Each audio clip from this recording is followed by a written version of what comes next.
أعوذ بالله السميع العليم من الشيطان اللعين الرجيم بسم الله الرحمن الحمد لله رب العالمين الصلاة والسلام على أشرف الأنبياء والمرسلين وعلى أهل بيته الطيبين الطاهرين المعصومين أما بعد فقد قال الله تعالى في كتابه المبين وهو أصدق الصادقين بسم الله الرحمن الرحيم إنا أعطيناك الكوثر فصل لربك وانحر إن شانئك هو الأبتر صدق اللہ العلی العظیم۔ بسم اللہ الرحمن الرحیم۔ معزز ناظرین، حاضرین و سامعین، پچھلی 2 نشستوں سے ہم نے نہج البلاغہ سے مولائے کائنات مولا علی علیہ السلام خطیب منبر سلونی باب مدینۃ العلم کے خطبات، آپ کی سماعتوں کے، آپ کے اذہان کے، آپ کے قلوب کے نظر کرنے کا سلسلہ شروع کیا۔ آج خطبہ نمبر 19 سے آغاز کرتے ہیں۔ بسم اللہ الرحمن الرحیم۔ امیر المومنین مولائے کائنات مولا علی علیہ السلام منبر کوفہ پر خطبہ ارشاد فرما رہے تھے کہ اشعث ابن قیس نے آپ کے کلام پر اعتراض کرتے ہوئے کہا، یا امیر المومنین، یہ بات تو آپ کے حق میں نہیں بلکہ آپ کے خلاف پڑتی ہے۔ تو حضرت نے اسے نگاہ غضب سے دیکھا اور فرمایا، تجھے کیا معلوم کہ کون سی چیز میرے حق میں ہے اور کون سی چیز میرے خلاف جاتی ہے؟ تجھ پر اللہ کی پھٹکار اور لعنت کرنے والوں کی، تو جولاہے کا بیٹا جولاہا اور کافر کی گود میں پلنے والا منافق ہے۔ تو ایک دفعہ کافروں کے ہاتھوں میں اور ایک دفعہ مسلمانوں کے ہاتھوں میں اسیر ہوا، لیکن تجھ کو تیرا مال اور حسب اس آر سے نہ بچا سکا۔ اور جو شخص اپنی قوم پر تلوار چلا دے اور اس کی طرف موت کو دعوت اور ہلاکت بلاوا دے، وہ اسی قابل ہے کہ قریبی اس سے نفرت کریں اور دور والے بھی اس پر بھروسہ نہ کریں۔ سید رضی فرماتے ہیں کہ یہ ایک دفعہ کفر کے زمانے میں اور ایک دفعہ اسلام کے زمانے میں اسیر کیا گیا تھا، یعنی اشعث ابن قیس۔ رہا حضرت کا یہ ارشاد کہ جو شخص اپنی قوم پر تلوار چلوا دے تو اس سے اس واقعے کی طرف اشارہ کیا ہے کہ جو اشعث کو خالد ابن ولید کے مقابلے میں یمامہ میں پیش آیا کہ جہاں اس نے اپنی ہی قوم کو فریب دیا تھا اور ان سے چال چلی تھی، یہاں تک کہ خالد نے ان پر حملہ کر دیا، اور اس واقعے کے بعد اس کی قوم والوں نے اس کا لقب عرف النار رکھ دیا، اور یہ ان کے محاورے میں غدار کے لیے بولا جاتا ہے۔ خطبہ نمبر 20۔ بسم اللہ الرحمن الرحیم۔ جن چیزوں کو تمہارے مرنے والوں نے دیکھا ہے، اگر تم بھی انہیں دیکھ لیتے تو گھبرا جاتے اور سراسیمہ اور مضطرب ہو جاتے، اور حق کی بات سنتے اور اس پر عمل کرتے، لیکن جو انہوں نے دیکھا ہے وہ ابھی تم سے پوشیدہ ہے اور قریب ہے کہ وہ پردہ اٹھا دیا جائے۔ اگر تم چشم بینا اور گوش شنوا رکھتے ہو تو تمہیں سنایا اور دکھایا جا چکا ہے، اور ہدایت کی طلب ہے تو تمہیں ہدایت کی جا چکی ہے۔ میں سچ کہتا ہوں کہ عبرتیں تمہیں بلند آواز سے پکار چکی ہیں اور دھمکانے والی چیزوں سے تمہیں دھمکایا جا چکا ہے۔ آسمانی رسولوں اور فرشتوں کے بعد بشر ہی ہوتے ہیں جو تم تک اللہ کا پیغام پہنچاتے ہیں۔ اسی طرح میری زبان سے جو ہدایت ہو رہی ہے در حقیقت اللہ کا پیغام ہے جو تم تک پہنچ رہا ہے۔ خطبہ نمبر 21۔ بسم اللہ الرحمن الرحیم۔ تمہاری منزل مقصود تمہارے سامنے ہے، موت کی ساعت تمہارے عقب میں ہے، جو تمہیں آگے کی طرف لے چل رہی ہے۔ ہلکے پھلکے رہو تاکہ آگے بڑھنے والوں کو پا سکو۔ تمہارے اگلوں کو پچھلوں کا انتظار کرایا جا رہا ہے کہ یہ بھی ان تک پہنچ جائیں۔ سید رضی فرماتے ہیں کہ کلام خدا اور رسول صلی اللہ علیہ وآلہ وسلم کے بعد جس کلام سے بھی ان کلمات کا موازنہ کیا جائے تو حسن و خوبی میں ان الفاظ کا پلہ بھاری رہے گا اور ہر حیثیت سے بڑھے چڑھے رہیں گے۔ آپ کا یہ ارشاد اس سے بڑھ کر تو کوئی جملہ سننے ہی میں نہیں آیا جس کے الفاظ کم ہوں اور معنی بہت ہوں۔ اللہ اکبر، کتنے ان الفاظ کے معنی بلند اور حکمت کا چشمہ صاف اور شفاف ہے۔ اور ہم نے اپنی کتاب خصائص میں اس فکرے کی عظمت اور اس کے معنی کے بلندی پر روشنی ڈالی ہے۔ بسم اللہ الرحمن الرحیم۔ خطبہ نمبر 22۔ معلوم ہونا چاہیے کہ شیطان نے اپنے گروہ کو بھڑکانا شروع کر دیا اور اپنی فوجیں فراہم کر لیں تاکہ ظلم اپنی انتہا کی حد تک اور باطل اپنے مقام پر پلٹ آئے۔ خدا کی قسم، انہوں نے مجھ پر کوئی سچا الزام نہیں لگایا اور نہ انہوں نے میرے اور اپنے درمیان انصاف برتا۔ وہ مجھ سے اس حق کا مطالبہ کرتے ہیں جسے انہوں نے خود ہی چھوڑ دیا اور اس خون کا عوض چاہتے ہیں جسے انہوں نے خود بہایا ہے۔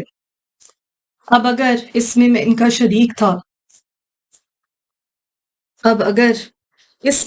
شریک تھا تو پھر اس میں ان کا بھی حصہ نکلتا ہے، اور اگر وہی اس کے مرتکب ہوئے ہیں میں نہیں تو پھر اس کی سزا بھی صرف انہی کو بھگتنا چاہیے۔ جو سب سے بڑی دلیل وہ میرے خلاف پیش کریں گے وہ انہی کے خلاف پڑے گی۔ وہ اس ماں کا دودھ پینا چاہتے ہیں جس کا دودھ منقطع ہو چکا ہے، اور مری ہوئی بدعت کو پھر سے زندہ کرنا چاہتے ہیں۔ اف، کتنا نامراد! یہ جنگ کے لیے پکارنے والا ہے، یہ ہے کون جو للکارنے والا ہے، اور کس مقصد کے لیے اس کی بات کو سنا جا رہا ہے؟ اور میں تو اس سے خوش ہوں کہ ان پر اللہ کی حجت تمام ہو چکی اور ہر چیز اس کے علم میں ہے۔ اگر ان لوگوں نے اطاعت سے انکار کیا تو میں تلوار کی باڑ ان کے سامنے رکھ دوں گا جو باطل سے شفا دینے اور حق کی نصرت کے لیے کافی ہے۔ حیرت ہے کہ وہ مجھے یہ پیغام بھیجتے ہیں کہ میں نیزہ زنی کے لیے میدان میں اتر آؤں اور تلواروں کی جنگ کے لیے جمنے پر تیار ہوں۔ رونے والیاں ان کے غم میں روئیں۔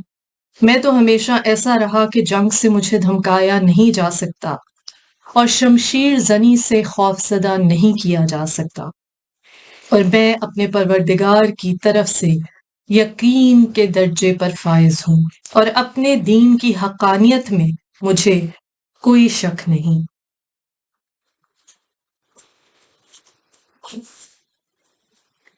خطبہ نمبر 23۔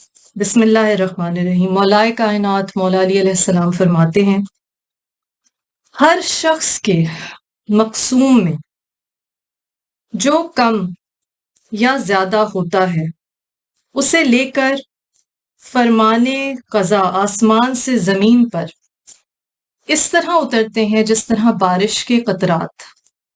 لہٰذا اگر کوئی شخص اپنے کسی بھائی کے اہل و مال و نفس میں فراوانی اور وسعت پائے تو یہ چیز اس کے لیے کبیدگی خاطر کا سبب نہ بنے۔ جب تک کوئی مرد مسلمان کسی ایسی ذلیل حرکت کا مرتکب نہیں ہوتا جو کہ ظاہر ہو جائے تو اس کے تذکرے سے اسے آنکھیں نیچی کرنی پڑیں، اور جس سے ذلیل آدمیوں کی جرت بڑھے وہ اس کامیاب جواری کے مانند ہے جو جوئے کے تیروں کا پاسا پھینک کر پہلے ہی مرحلے پر ایسی جیت کا متوقع ہوتا ہے جس سے اسے فائدہ حاصل ہوا ہو، اور پہلے نقصان ہو بھی چکا ہے تو وہ دور ہو جائے۔ اسی طرح وہ مسلمان جو بد دیانتی سے پاک دامن ہو وہ اچھائیوں میں سے ایک کا منتظر رہتا ہے، دو اچھائیوں میں سے ایک کا منتظر رہتا ہے، یا اللہ کی طرف سے بلاوا آئے تو اس شکل میں اللہ کے یہاں کی نعمتیں ہی اس کے لیے بہتر ہیں، اور یا اللہ تعالیٰ کی طرف سے دنیا کی نعمتیں حاصل ہوں تو اس صورت میں بھی اس کے مال میں بھی ہے اور اولاد میں بھی ہے، اور پھر اس کا دین اور عزت نفس بھی برقرار ہے۔ بے شک مال و اولاد دنیا کی کھیتی اور عمل صالح آخرت کی کشت زار ہے، اور بعض لوگوں کے لیے اللہ ان دونوں چیزوں کو یکجا کر دیتا ہے۔ جتنا اللہ نے ڈرایا ہے اتنا اس سے ڈرتے رہو، اور اتنا اس سے خوف کھاؤ کہ تمہیں عذر نہ کرنا پڑے۔ عمل بے ریا کرو، اس لیے کہ جو شخص کسی اور کے لیے عمل کرتا ہے اللہ اس کو اسی کے حوالے کر دیتا ہے۔ ہم اللہ سے شہیدوں کی منزلت، نیکوں کی ہمدمی اور انبیاء کی رفاقت کا سوال کرتے ہیں۔ اے لوگو، کوئی شخص بھی اگرچہ وہ مالدار ہو اپنے قبیلے والوں اور اس امر سے کہ وہ اپنے ہاتھوں اور زبانوں سے اس کی حمایت کریں بے نیاز نہیں ہو سکتا،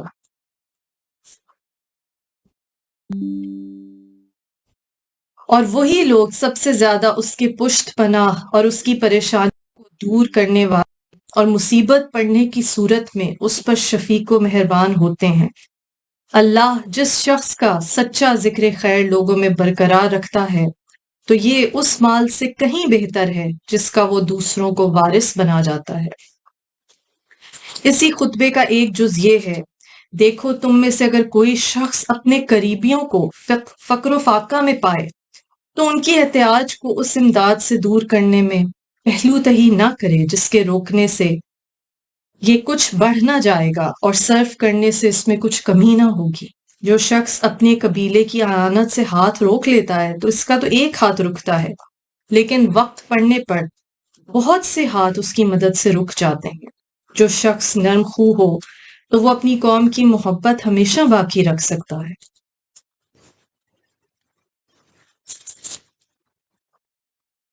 خطبہ نمبر 24۔ بسم اللہ الرحمن الرحیم۔ مجھے اپنی زندگی کی قسم، میں حق کے خلاف چلنے والوں اور گمراہی میں بھٹکنے والوں سے جنگ میں کسی قسم کی رعایت اور سستی نہیں کروں گا۔ اللہ کے بندو، اللہ سے ڈرو اور اس کے غضب سے بھاگ کر اس کے دامن رحمت میں پناہ لو۔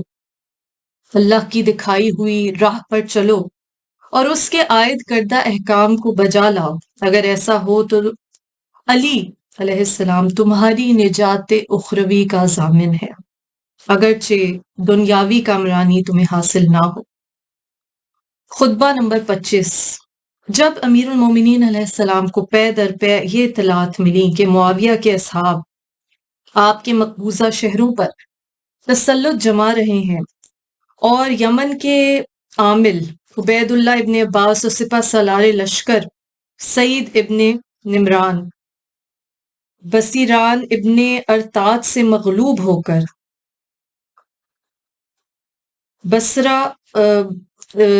سعید ابن نمران بصر ابن ابی ارتاد سے مغلوب ہو کر حضرت کے پاس پلٹ آئے تو آپ نے اپنے اصحاب کی جہاد میں سستی اور رائے کی خلاف ورزی سے بددل ہو کر منبر کی طرف بڑھے اور فرمایا، یہ عالم ہے اس کوفہ کا جس کا بندوبست میرے ہاتھ میں ہے۔ اے شہر کوفہ، اگر تیرا یہی عالم رہا کہ تجھ میں آندھیاں چلتی رہیں تو خدا تجھے غارت کرے۔ پھر آپ نے شاعر کا یہ شعر بطور تمثیل پڑھا، اے عمرو تیرے اچھے باپ کی قسم، مجھے تو اس برتن سے تھوڑی سی چکناہٹ ملی ہے جو برتن کے خالی ہونے کے بعد اس میں لگی رہ جاتی ہے۔ مجھے یہ خبر دی گئی ہے کہ بصر یمن پر چھا گیا ہے۔ بخدا میں تو اب ان لوگوں کے متعلق یہ خیال کرنے لگا ہوں کہ وہ ان قریب سلطنت و دولت کو تم سے ہتھیا لیں گے، اس لیے کہ وہ مرکز باطل پر متحد و یکجا ہیں اور تم اپنے مرکز حق سے پراگندہ اور منتشر۔ تم امر حق میں اپنے امام کے نافرمان اور وہ باطل میں بھی اپنے امام کے مطیع و فرما بردار ہیں۔ وہ اپنے ساتھی یعنی معاویہ کے ساتھ امانت داری کے فرض کو پورا کرتے ہیں اور تم خیانت کرنے میں نہیں چوکتے۔ وہ اپنے شہروں میں امن بحال رکھتے ہیں اور تم شورشیں برپا کرتے ہو۔ میں اگر تم میں سے کسی کو لکڑی کے ایک پیالے کا بھی امین بناؤں تو یہ ڈر رہتا ہے کہ وہ اس کے کنڈے کو توڑ کر لے جائے گا۔ اے اللہ، وہ مجھ سے تنگ دل ہو چکے ہیں اور میں ان سے، وہ مجھ سے اکتا چکے ہیں اور میں ان سے، مجھے ان کے بدلے میں اچھے لوگ عطا کر اور میرے بدلے میں انہیں کوئی اور برا حاکم دے۔ خدایا، ان کے دلوں کو اس طرح اپنے غضب سے پگھلا دے جس طرح نمک پانی میں گھول دیا جاتا ہے۔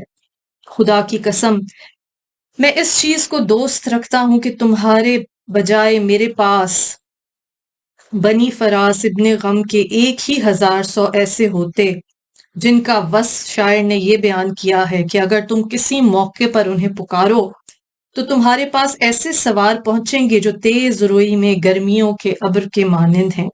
اس کے بعد حضرت ممبر سے نیچے اتر آئے۔ خطبہ نمبر 26۔ بسم اللہ الرحمن الرحیم۔ اللہ تبارک و تعالیٰ نے محمد مصطفیٰ صلی اللہ علیہ وآلہ وسلم کو تمام جہانوں کو ان کی بدعمالیوں سے متنبہ کرنے والا اور اپنی وحی کا امین بنا کر بھیجا۔ اے گروہ عرب، اس وقت تم بدترین دین اور بدترین گھروں میں تھے۔ کھردرے پتھروں اور زہریلے سانپوں میں تم بود و باش رکھتے تھے۔ بت تمہارے درمیان گڑے ہوئے تھے اور گناہ تم سے چمٹے ہوئے تھے۔ اسی خطبے کا ایک حصہ یہ ہے، میں نے نگاہ اٹھا کر دیکھا تو مجھے اہل بیت کے علاوہ کوئی اپنا معین و مددگار نظر نہ آیا۔ میں نے انہیں موت کے منہ میں دینے سے بخل کیا۔ آنکھوں میں خس و خاشاک تھا مگر میں نے چشم پوشی کی، حلق میں پھندے تھے مگر میں نے غم و غصہ کے گھونٹ پی لیے اور گلو گرفتگی کے باوجود حدزل سے زیادہ تلخ حالات پر صبر کیا۔ اسی خطبے کا ایک جز یہ بھی ہے، اس نے اس وقت تک معاویہ کی بیعت نہیں کی جب تک یہ شرط اس سے منوا نہ لی کہ وہ اس بیعت کی قیمت ادا کرے۔ اس بیعت کرنے والے ہاتھوں کو فتح و فیروز مندی نصیب نہ ہو اور نہ خریدنے والے کے معاہدے کو ذلت و رسوائی حاصل ہو، اور خریدنے والے کے معاہدے کو ذلت و رسوائی حاصل ہو۔ اس بیعت کرنے والے ہاتھوں کو فتح اور فیروز مندی نصیب نہ ہو اور خریدنے والے کے معاہدے کو ذلت و رسوائی حاصل ہو۔ لو، اب وقت آ گیا ہے کہ تم جنگ کے لیے تیار ہو جاؤ اور اس کے لیے ساز و سامان مہیا کر لو۔ اس کے شعلے بھڑک اٹھے ہیں اور لپیٹیں بلند ہو رہی ہیں، اور جامہ صبر پہن لو کہ اس سے نصرت و کامیابی حاصل ہونے کا زیادہ امکان ہے۔ خطبہ نمبر 27۔ بسم اللہ الرحمن الرحیم۔ مولائے کائنات مولا علی علیہ السلام خطیب منبر سلونی باب مدینۃ العلم فرماتے ہیں، جہاد جنت کے دروازوں میں سے ایک دروازہ ہے جسے اللہ نے اپنے خاص دوستوں کے لیے کھولا ہے۔ یہ پرہیزگاری کا لباس اللہ کی محکم زرہ اور مضبوط سپر ہے، جو اس سے پہلو بچاتے ہوئے اسے چھوڑ دیتا ہے، خدا اسے ذلت و خواری کا لباس پہنا اور مصیبت و ابتلا کی ردا اڑا دیتا ہے، اور ذلتوں اور ہواریوں کے ساتھ ٹھکرا دیا جاتا ہے، اور مدہوشی اور غفلت کا پردہ اس کے دل پر چھا جاتا ہے، اور جہاد کو ضائع و برباد کرنے سے حق اس کے ہاتھ سے لے لیا جاتا ہے، ذلت اسے سہنا پڑتی ہے اور انصاف اس سے روک لیا جاتا ہے۔ میں نے اس قوم سے لڑنے کے لیے رات بھی اور دن بھی، اعلانیہ بھی اور پوشیدہ بھی تمہیں پکارا اور للکارا، اور تم سے کہا کہ قبل اس کے کہ وہ جنگ کے لیے بڑھیں تم ان پر دھاوا بول دو۔ خدا کی قسم، جن افراد قوم پر ان کے گھروں کے حدود کے اندر ہی حملہ ہو جاتا ہے یا وہ ذلیل و خوار ہوتے ہیں، لیکن تم نے جہاد کو دوسروں پر ٹال دیا اور ایک دوسرے کی مدد کے بجائے پہلو بچانے لگے، یہاں تک کہ تم پر غارت گریاں ہوئیں اور تمہارے شہروں پر زبردستی قبضہ کر لیا گیا۔ اسی بنی غامت کے آدمی سفیان ابن عوف ہی کو دیکھ لو کہ اس کی فوج کے سوار شہر انبار کے اندر پہنچ گئے اور حسان ابن حسان بکری کو قتل کر دیا، بکرمی کو قتل کر دیا، حسان ابن حسان بکرمی کو قتل کر دیا اور تمہارے محافظ سواروں کو سرحدوں سے ہٹا دیا۔ اور مجھے تو یہ اطلاعات بھی ملی ہیں کہ اس جماعت کا ایک آدمی مسلمان اور ذمی عورتوں کے گھروں میں گھس جاتا تھا اور ان کے پیروں کے کڑے، ہاتھوں سے کنگن اور گلوبند اور گوشوارے اتار لیتا تھا، اور ان کے پاس اس سے حفاظت کا کوئی ذریعہ نظر نہ آتا تھا سوا اس کے کہ انا للہ و انا الیہ راجعون کہتے ہوئے، سوائے اس کے کہ انا للہ و انا الیہ راجعون کہتے ہوئے صبر سے کام لے یا خوش آمدیں کر کے اس سے رحم کی التجا کریں، وہ لدے پھندے ہوئے پلٹ گئے، نہ کسی کے زخم آیا نہ کسی کا خون بہا۔ اب اگر کوئی مسلمان انسان ہاتھ کے بعد رنج و ملال سے مر جائے تو اسے ملامت نہیں کی جا سکتی، بلکہ میرے نزدیک ایسا ہی ہونا چاہیے۔ العجب ثم العجب، خدا کی قسم ان لوگوں کا باطل پر ایکا کر لینا اور تمہاری جمعیت کا حق سے منتشر ہو جانا دل کو مردہ کر دیتا ہے اور رنج و اندوہ بڑھا دیتا ہے۔ تمہارا برا ہو، تم غم و حزن میں مبتلا رہو، تم کو تیروں کا از خود نشانہ بنے ہوئے ہو، تم تو تیروں کا از خود نشانہ بنے ہوئے ہو، تمہیں ہلاک و تاراج کیا جا رہا ہے مگر تمہارے قدم حملے کے لیے نہیں اٹھتے، وہ تم سے لڑ بھیر رہے ہیں اور تم جنگ سے جی چراتے ہو، اللہ کی نافرمانیاں ہو رہی ہیں اور تم راضی ہو رہے ہو۔ اگر گرمیوں میں تمہیں ان کی طرف بڑھنے کے لیے کہتا ہوں تو تم یہ کہتے ہو کہ یہ انتہائی شدت کی گرمی کا زمانہ ہے، اتنی مہلت دیجیے کہ گرمی کا زور ٹوٹ جائے۔ اور اگر سردیوں میں چلنے کے لیے کہتا ہوں تو تم یہ کہتے ہو کہ کڑاکے کا جاڑا پڑ رہا ہے، اتنا ٹھہر جائیے کہ سردی کا موسم گزر جائے۔ یہ سب سردی اور گرمی سے بچنے کے لیے باتیں ہیں۔ جب تم سردی اور گرمی سے اس طرح بھاگتے ہو تو پھر خدا کی قسم تم ان تلواروں کو دیکھ کر اس سے کہیں زیادہ بھاگو گے۔ اے مردوں کی شکل و صورت والے نامردو، تمہاری عقلیں بچوں کی سی اور تمہاری سمجھ جملہ نشین عورتوں کی مانند ہے۔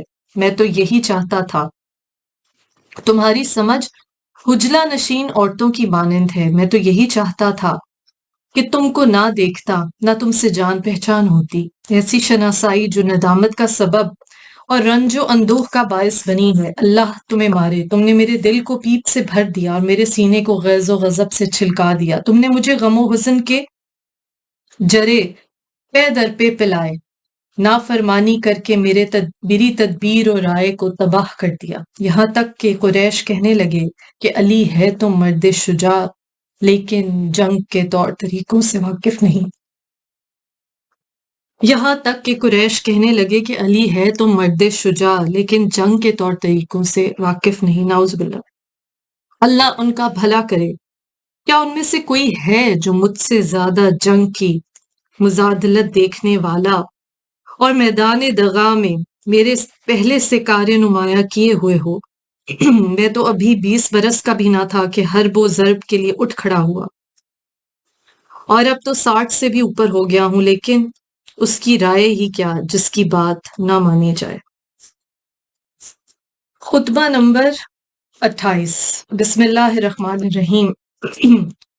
دنیا نے پیٹھ پھیر کر اپنے رخصت ہونے کا اعلان اور منزل عقبہ نے سامنے آ کر اپنی آمد سے آگاہ کر دیا ہے۔ آج کا دن تیاری کا ہے اور کل دوڑ کا ہوگا۔ جس طرف آگے بڑھنا ہے وہ تو جنت ہے، اور جہاں کچھ اشخاص اپنی اعمال کی بدولت بلا اختیار پہنچ جائیں گے وہ دوزخ ہے۔ کیا موت سے پہلے اپنے گناہوں سے توبہ کرنے والا کوئی نہیں؟ اور کیا اس روز مصیبت کے آنے سے پہلے عمل خیر کرنے والا ایک بھی نہیں؟ تم امیدوں کے دور میں ہو جس کے پیچھے موت کا ہنگام ہے، تو جو شخص موت سے پہلے ان امیدوں کے دنوں میں عمل کر لیتا ہے تو یہ عمل اس کے لیے سود مند ثابت ہوتا ہے اور موت اس کا کچھ نہیں بگاڑ سکتی۔ اور جو شخص موت سے قبل زمانہ آرزو میں کوتاہیاں کرتا ہے، موت سے قبل زمانہ امید و آرزو میں کوتاہیاں کرتا ہے تو وہ عمل کے اعتبار سے نقصان رسیدہ رہتا ہے اور موت اس کے لیے پیغام ضرر لے کر آتی ہے۔ لہٰذا جس طرح اس وقت جب ناگوار حالات کا اندیشہ ہو نیک اعمال میں منہمک ہوتے ہو، ویسا ہی اس وقت بھی نیک اعمال کیا کرو جبکہ مستقبل کے آثار مسرت افزا محسوس ہو رہے ہیں۔ مجھے جنت ہی ایسی چیز نظر آتی ہے جس کا طلبگار سویا پڑا ہو، اور جہنم ہی ایسی شے نظر آتی ہے جس سے دور بھاگنے والا خواب غفلت میں محو ہو۔ جو حق سے فائدہ نہیں اٹھاتا اسے باطل کا نقصان و ضرر اٹھانا پڑے گا۔ جس کو ہدایت ثابت قدم نہ رکھے اسے گمراہی ہلاکت کی طرف کھینچ لے جائے گی۔ تمہیں کوچ کا حکم مل چکا اور زاد راہ کا پتہ دیا جا چکا ہے۔ مجھے تمہارے متعلق سب سے زیادہ دو چیزوں کا خطرہ ہے، ایک خواہشوں کی پیروی اور دوسرے امیدوں کا پھیلاؤ اس دنیا میں رہتے ہوئے۔ اس سے اتنا زاد لے لو جس سے کل اپنے نفسوں کو بچا سکو۔ بسم اللہ الرحمن الرحیم۔ خطبہ نمبر 29۔ اے وہ لوگو جن کے جسم یکجا اور خواہشیں جدا جدا ہیں، تمہاری باتیں تو سخت پتھروں کو بھی نرم کر دیتی ہیں، اور تمہارا عمل ایسا ہے جو دشمن کو تم پر دندان آز تیز کرنے کا موقع دیتا ہے۔ اپنی مجلسوں میں تو تم کہتے پھرتے ہو کہ یہ کر دیں گے اور وہ کر دیں گے، اور جب جنگ چھڑ جاتی ہے تو تم اس سے پناہ مانگنے لگتے ہو۔ جو تم کو مدد کے لیے پکارے اس کی صدا بے وقت، اور جس کا تم جیسے لوگوں سے واسطہ پڑا ہو اس کا دل ہمیشہ بے چین ہے۔ ہیلے حوالے ہیں، غلط سلط، اور مجھ سے جنگ میں تاخیر کرنے کی خواہشیں ہیں، جیسے نادہن مکروز اپنے قرض خواہ کو ٹالنے کی کوشش کرتا ہے۔ ذلیل آدمی ذلت آمیز زیادتیوں کی روک تھام نہیں کر سکتا، اور حق تو بغیر کوشش کے نہیں ملا کرتا۔ اس گھر کے بعد اور کون سا گھر ہے جس کی حفاظت کرو گے، اور میرے بعد اور کس امام کے ساتھ ہو کر جہاد کرو گے؟ خدا کی قسم جسے تم نے دھوکہ دیا ہو اس کے فریب خوردہ ہونے میں کوئی شک نہیں، اور جیسے تم جیسے لوگ ملے ہوں تو اس کے حصے میں وہ تیر آتا ہے جو خالی ہوتا ہے، اور جس نے تم کو تیروں کی طرح دشمنوں پر پھینکا ہو اس نے گویا ایسا تیر پھینکا ہے جس کا سفار ٹوٹ چکا ہو اور پیکان بھی شکستہ ہو۔ خدا کی قسم میری کیفیت تو اب یہ ہے کہ نہ میں تمہاری کسی بات کی تصدیق کر سکتا ہوں اور نہ ہی تمہاری نصرت کی کوئی آس مجھے باقی رہی، نہ ہی تمہاری وجہ سے میں دشمن کو جنگ کی دھمکی دے سکتا ہوں۔ تمہیں کیا ہو گیا؟ تمہارا مرض کیا ہے اور اس کا چارہ کیا ہے؟ اس قوم اہل شام کے افراد بھی تو تمہاری ہی شکل و صورت کے ہیں، تمہاری ہی شکل و صورت کے مرد ہیں۔